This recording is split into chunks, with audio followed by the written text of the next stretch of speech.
ஓசியாயர் எழுதின நிருபம் 11ஆம் அதிகாரம் 8வது வசனம். எப்பிராயிமே, நான் உன்னை எப்படி கைவிடுவேன்?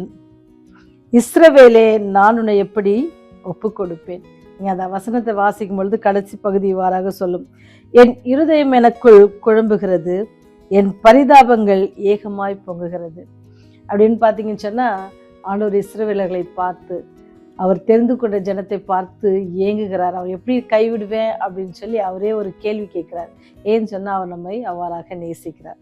அதே போல தான் ஆண்டவர் உங்களே என்னையும் பார்த்து, நான் எப்படி உங்களை கைவிடுவேன். ஒருவேளை நிறைய நேரத்தில் நம்ம யோசிப்போம்ல, ஏன் எனக்கு எல்லாமே இப்படி செயலற்று போய் காணப்படுகிறது, என் வாழ்க்கையில் எதுவுமே ஒன்றுமே நான் நினைக்கிற காரியங்கள் நிறைவேறதில்லையே. ஆண்டவர் கண்டிப்பாக உங்களை என்னது சத்ரு கையில் ஒப்பு கொடுக்க மாட்டார். இன்னைக்கு வருகிற வாக்குத்தத்தம் என்னன்னா, உங்களை நான் கைவிடவும் மாட்டேன், உங்களை சத்ருக்கிட்ட ஒப்பு கொடுக்கவும் மாட்டேன் அப்படின்னு சொல்கிற